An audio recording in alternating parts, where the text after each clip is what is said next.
बल्कि हर जगह ही सुहेल साहब से हम डायलॉग बोलते थे, सुहेल साहब एकदम से लाली गुरु बन जाते थे और जवाब लाली गुरु के अंदाज में देते थे, तो हम हंस हंस के, पंजाबी से कहते हैं ना कि डेग पहने था। मैं उसका बड़ा मजा ले रहा था। उसने कहा कि प्लस्तर जल्दी मार, कोई आ ना जाए। तो उसको देख के कहते कमीने तुम भी। वो तो सीरियस वाला था। नहीं, अब वहां हंस रहे हैं सारे।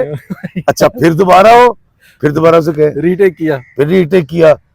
तो वो आया, उन्होंने कहा प्लस्तर जल्दी करो, मेरा ये एक्सप्रेशन है। उसके देख के कहते सलाम पाकिस्तान के साथ नाजरीन, मैं हूं आपका होस्ट अब्दुल कदीर। नाजरीन, हमारे साथ मौजूद हैं इफ़ी भाई। इफ़ी भाई किस तारुफ के मोहताज नहीं, हमारे साथ पहले भी सलाम पाकिस्तान पे इनके काफ़ी इंटरव्यू चल चुके हैं, पर बीच में ऑन एंड ऑफ चलते रहते हैं। इफ़ी भाई के साथ बहुत पुरानी दोस्ती है। इफ़ी भाई हिट दी एक ज़बरदस्त किस्म की परिजात से। परिजात के बाद आजकल ये कर रहे हैं जीवन नगर। जीवन नगर में एक बदमाश का रोल है, परिजात में इनका एक शरीफ आदमी का रोल था। अच्छा, परिजात में इनके कमाली से ये बड़े मशहूर हुए थे। अच्छा, आजकल चल रहा है जीवन नगर। जीवन नगर में एक बदमाश का रोल है। ताज़ा ताज़ा इन्होंने एक कत्ल भी किया है सुहेल अहमद का। तो सुहेल अहमद एक ख्वाजा सरा था जिसको इन्होंने बनाना था बदमाश, तो एक बहुत बड़ा टास्क था जिसके ऊपर इन्होंने बड़ी वर्किंग की। अस्सलाम वालेकुम इफ़ी भाई। वालेकुम सलाम। इफ़ी भाई, कैसा एक्सपीरियंस रहा इसका जीवन नगर का? जीवन नगर बड़ा मज़ा आया, ख़ास तौर पे सुहेल साहब के साथ, क्योंकि सुहेल साहब जो है वो हंसाते रहते हैं। और ख़ास तौर पे वो पोर्शन, बल्कि हर जगह ही सुहेल साहब से हम डायलॉग बोलते थे, सुहेल साहब एकदम से लाली गुरु बन जाते थे और जवाब लाली गुरु के अंदाज में देते थे, तो हम हंस हंस के, पंजाबी से कहते हैं ना कि डेग पहने था। तो बड़ा मज़ा आया। ये उन दिनों की बात है जब परिजात हो रहा था, और कई बार ऐसा हुआ मुझे इस्लामाबाद से आके जीवन नगर की रिकॉर्डिंग करानी पड़ी। 21 की बात है, या फिर कराची से एक दफ़ा मुझे, क्योंकि कोई टिकट नहीं थी, मैं परिजात की रिकॉर्डिंग कर रहा था, ऑफिस के सीन में, तो जहाज़ अवेलेबल नहीं था। तो फिर मुझे गाड़ी पे बाई रोड, मैं और अली मेरा बेटा चलाते हुए वहाँ से 5:15 बजे निकले शाम को, सुबह को 11 बजे यहाँ सेट पे पहुँचा, लाली गुरु जहाँ जिसकी प्रैक्टिस हो रही थी। तो बड़ी मज़े की और बड़ी हसीन यादें हैं इसके साथ। अच्छा इफ़ी भाई, दो बड़े करैक्टर नुमान इजाज और एक सुहेल अहमद, दोनों के साथ आपने रिसेंट काम किया, तो किसके साथ एक्सपीरियंस अच्छा रह गया? ये दोनों बहुत बड़े लोग हैं और ये बड़े अल्लाह वाले हैं। और ये पाकिस्तान में जो कभी खान के बाद जो पहले 5 बड़े नाम आते हैं या 10 नाम आते हैं, उनमें इनका शुमार होता। तो मेरे ऐसे छोटे आदमी का, छोटे एक्टर का इतने बड़े लोगों के साथ काम करना मेरे लिए बड़ा बाइसे फ़ख्र है। अच्छा बताएं, अब जीवन नगर एक सेट, एक पूरा एक मोहल्ला और एक इलाका, उसके सेट के ऊपर के क्या माहौल है, कैसा रहा, कैसा सारा कुछ इन्वायरमेंट कैसा है? यार वो दरअसल काशिफ निसार, क्योंकि इसका डायरेक्टर है, काशिफ से बहुत पुराना ताल्लुक है और काशिफ के साथ काम करते बड़ा इजी मैं रहता हूँ और बड़ा मज़ा आया। उनकी टीम बड़ी अच्छी है, राइटर ने उवैस ने बहुत अच्छा लिखा, उसको बहुत मुबारकबाद माशाल्लाह। तो उवैस के बारे में तो वो हो गया ना कि वो आया, उसने देखा और फतह कर लिया। बिल्कुल। तो वो आया और उसके बाद माशाल्लाह उसको अल्लाह ने इतनी इज्जत दे दी, तो मुझे बड़ी खुशी है कि एक राइटर का इजाफा हो गया। और सुहेल साहब के साथ काम करना बाइसे फ़ख्र भी है, बाइसे खुशी भी है। वो छोटी जी गल कर देने थे साथ ने, मैं उनको मारने के लिए आया हूँ। हॉस्पिटल का जो सीन है? नहीं, वो सीन है अच्छा, जो उनके जय घर का नमाज है, पे। जय नमाज पे हैं। जय नमाज में बैठे हुए हैं, उन्हें सलाम फेरा है, जब इस तरफ किया मैं कहा वालेकुम अस्सलाम। उन्हें मेरी तरफ ऐसे करके देखा है, तो मैंने डाटा हटाया। तो मैंने उसने मेरे पिस्तौल की तरफ देखा और मैंने कहा घुस के तुझे मारूंगा। कहा था ना घुस के मारूंगा। तो इतनी देर में उसका करिंदा आके कहता है प्लस्तर जल्दी कर, कोई आ ना जाए। अब उसको सिर्फ ऐसे करके देखा और देख के कहना है कि तुम भी। वो शेक्सपियर का एक करेक्टर था, मैं भूल रहा हूँ उसका नाम, बड़ा मशहूर थिएटर ड्रामा था, उसके अंदर ये डायलॉग था कि तुम भी। उसका उसका नाम भूल गया। उसका बेटा उसने बना रखा होता है उसके अंदर, किंग ने। जब उसको मारने लगते हैं तो वो उस वक्त वो कहता है, बड़ा मशहूर जुमला है ये, हैमलेट के अंदर जूलियस सीजर कहता है कि तुम भी, ब्रूटस को। तो वो वाला जुमला था मुझे, अब क्योंकि मैंने तारीख पढ़ रखी है ड्रामा, तो मैं उसका बड़ा मजा ले रहा था। उसने कहा कि प्लस्तर जल्दी मार, कोई आ ना जाए। तो उसको देख के कहते कमीने तुम भी। वो तो सीरियस वाला था। नहीं, अब वहां हंस रहे हैं सारे। अच्छा फिर दोबारा उसे कहे, रीटेक किया। फिर रीटेक किया, तो वो आया, उन्होंने कहा प्लस से जल्दी करो, मेरा ये एक्सप्रेशन है, उसके देख के कहते तो बस इतना कर दिया। अब वो सेल साहब तो भाई वो बड़ी दुनिया है, लेकिन हमने वो बड़ा सीन एंजॉय, कितनी बार रीटेक हुआ, कितनी बार वो हुआ? मेरा कह रहा है कोई 10-15 दफा हुआ। सेल भाई कुछ ना कुछ कह देते थे और वो सारा दोबारा सीन और वो सारा हंस पड़ते थे, सारे हंस पड़ते थे। देखिए हमें ये तो नहीं पता था ये हिट हो जाएगा, लेकिन वो जो सेट पे हो रहा था ना, बड़ी मोहब्बत, बड़ा प्यार और बड़ी उसके साथ, तो वो शायद अगर इनके पास वो रीटेक्स हैं जो कि होंगी, बिल्कुल ये वो चलाए ना, तो वो एक और एपिसोड सुपर हिट है। कमाल है।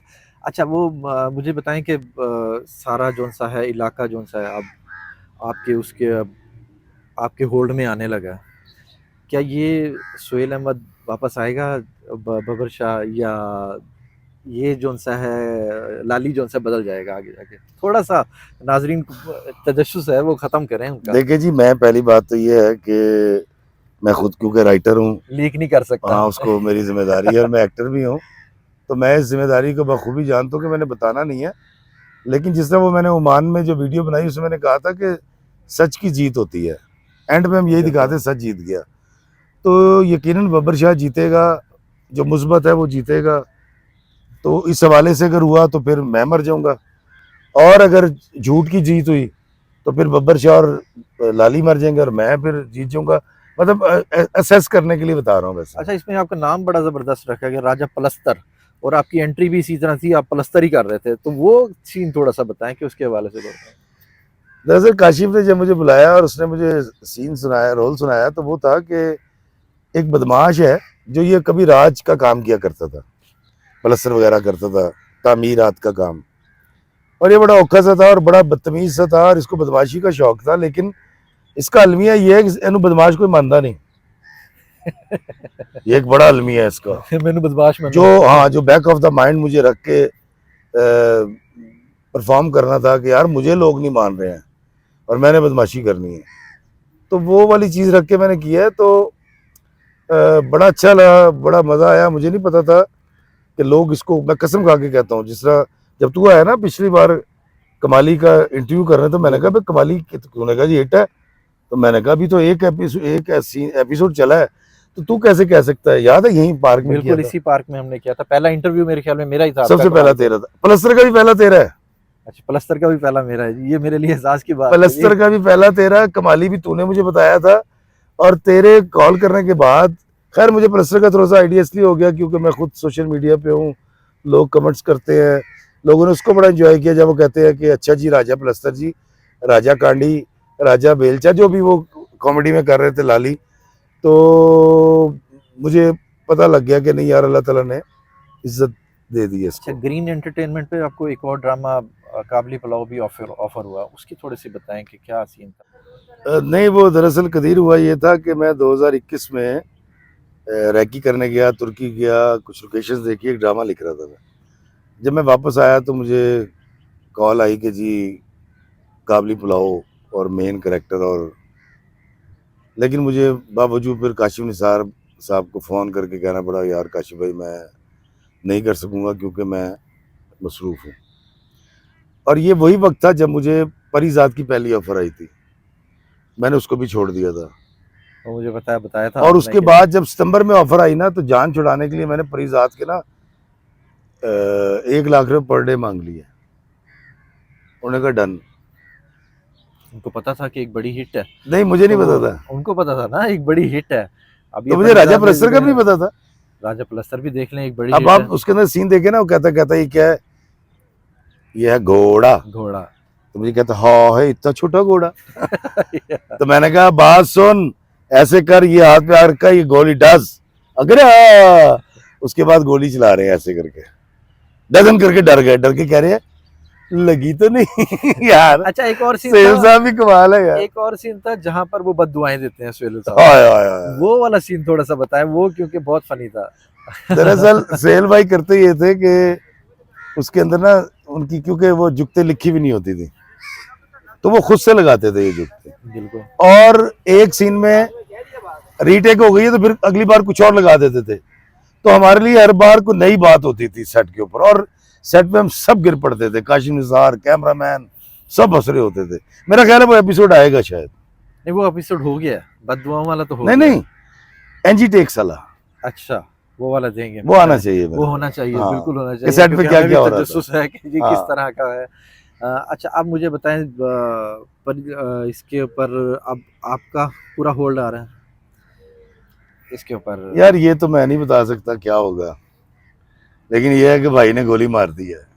मार दिया आपने? हाँ, अब तकिए से भी मारने लगे हैं पता हॉस्पिटल है, में। दिखाया वो उन्होंने, हाँ जी, वो अभी सीन चल गया लास्ट एपिसोड, आने वाली एपिसोड में तकिए का सीन आने ये भी वाला दिखा है। दिया। हाँ जी, तकिए से मारना है आपने यार हॉस्पिटल एक का। बंदे ने दो बारी मारी जा रहे हैं। यार, आपने हॉस्पिटल तक जाने चढ़ा, और आपने आकर ये भी कहा है कि यार तू बड़ा ढीठ है, तू मर ही नहीं रहा।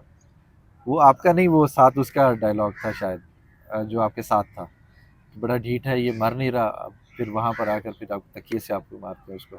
अच्छा मैंने नहीं देखा, लेकिन क्योंकि मैं ओमान गया हुआ था, ओमान में मुझे एक साहब ने फोन करके कहा जी कि आपने उसको गोली मार दी है। मैंने कहा अच्छा चलो वो चल गए। क्योंकि बुरखा पहना के जब वो लाली को अंदर लाया गया ना, उसके बाद ये सीन आया। अच्छा दरअसल कदीर हुआ ये, क्योंकि मुझे 2 साल हो गए हैं, मैंने शो भी छोड़ दिया है, ना ड्रामा लिखूंगा ना एक्टिंग करूंगा, तो मेरा, मैं आपको सीधी बात बताऊं, मेरा वो अब इंटरेस्ट नहीं रहा इसके अंदर ना। जब कोई बताता है आपने कहा मैं आ गया हूँ, और क्योंकि इन लोगों ने बड़ी मोहब्बत की है हमेशा देखने वालों ने, तो मैं दरअसल मेरा वो इंटरेस्ट नहीं है अब इसके अंदर, इंडस्ट्री में ना, उस तरह का कैरेक्टर का। आपने अच्छा, भी याद दिलाया तो नहीं, मैंने भी मैं डिस्कस भी कर आपके दिया। साथ लास्ट टाइम जब आपकी बर्थडे थी तो मैं आपके पास वहां पर आया था, तो आपने मुझे यही कहा था कि यार मैंने इंडस्ट्री छोड़ दी है। उसके बाद जो सा ये वाला ड्रामा आया, अब इस ड्रामे पे भी आपको अच्छी व्यूअरशिप मिली है, तो अब अगर ऑफर आती है तो आप क्या करेंगे? नहीं यार, अगर कमाली की बात नहीं तो अब कहाँ आएगी। उस वक्त कमाली चल चुका था, हिट हो गया था, उसके बाद नहीं ऑफर आई तो अब कहाँ से आएगी। हो सकता है कि अब नहीं इंडस्ट्री जो सा है, ग्रीन एंटरटेनमेंट जैसे एक नया आया नहीं है, नहीं नहीं नहीं, नहीं, उसके ऊपर उस हवाले से कभी कोई भी नहीं अगर कोई आएगी। ऑफर आती है तो आप उसको वेल करेंगे? नहीं नहीं, अब तो इनकार, जब जो छोड़ दिया उसको कभी मुड़कर नहीं देखा किसी का, मिसरा है। और इसलिए नहीं कि मैं कोई बड़ा मुतकब्बिर आदमी हूँ, नहीं यार, दरअसल जिस तकलीफ से गुजर के मैंने फैसला कर लिया ना, मैं उससे दोबारा उस तकलीफ में नहीं जाना चाहता। मैंने नागन के बाद बुनियादी तौर पे तो मैं राइटर हूँ, तो 5 साल नागन के बाद मेरे 3 प्लाट थे छोटे छोटे से, वो बेचे, उधार पकड़े, 27 लाख का कर्जई हो गया। फिर अल्टीमेटली जब काम नहीं मिला तो फिर मैं आ गया यूट्यूब की तरफ, तो अल्लाह ने एक और दरवाज़ा मेरे लिए खोल दिया। तो मैं दरअसल कदीर, मैं जीना चाहता हूँ यार, और मुझे जीना भी आ गया है। मैं खुशी के साथ जीना चाहता हूँ, मैं आसूदगी के साथ जीना चाहता हूँ, और आसूदगी के जीने के लिए आसूदगी ज़रूरी है, ना कि पेशा।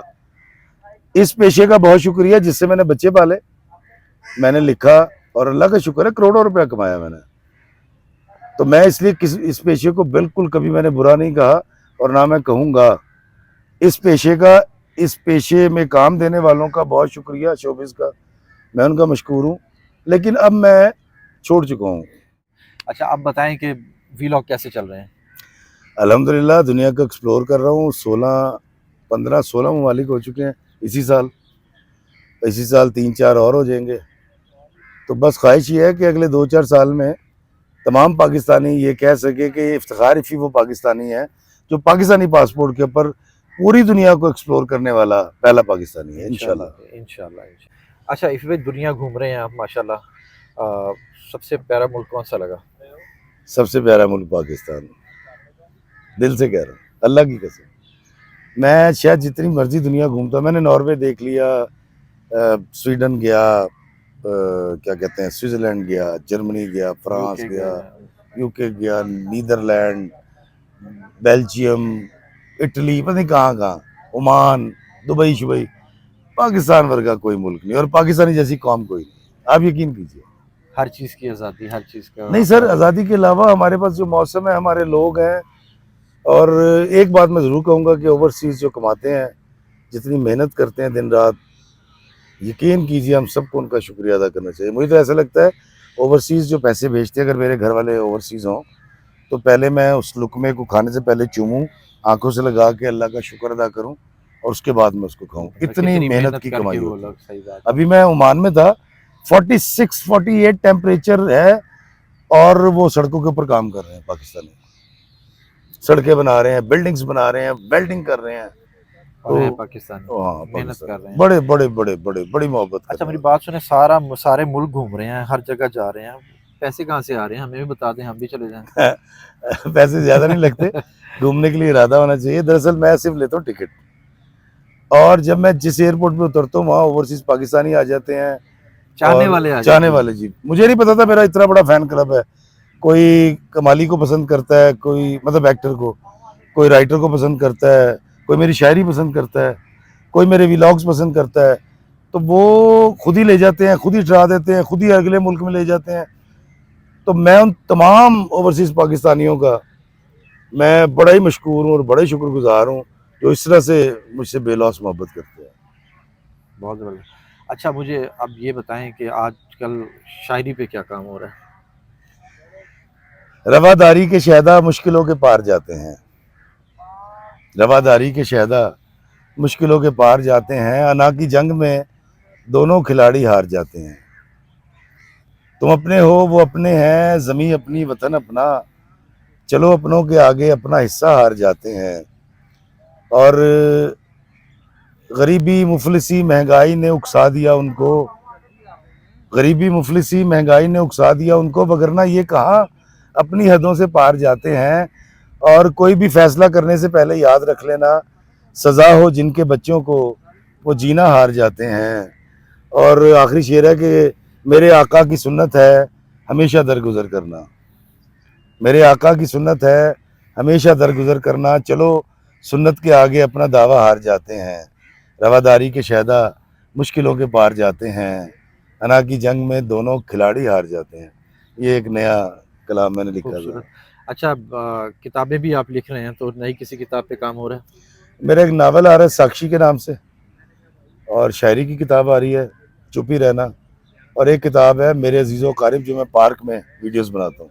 हाँ, अभी ये मेरे 3 अजीज़ों का किताबें जो आपका इंशाल्लाह, व्लॉग चलता है। हाँ वो अगले साल के स्टार्ट में आएंगी। बहुत शुक्रिया इफ़ी भाई, आपके साथ इंशाल्लाह मुलाकात रहेगी। अब कोई और हिट आएगी, नहीं तो हम ज़रूर इंतज़ार करेंगे कि स्क्रीन पे आपको देख सकें। बहुत शुक्रिया। थैंक यू ब्रदर, थैंक बहुत यू। शुक्रिया।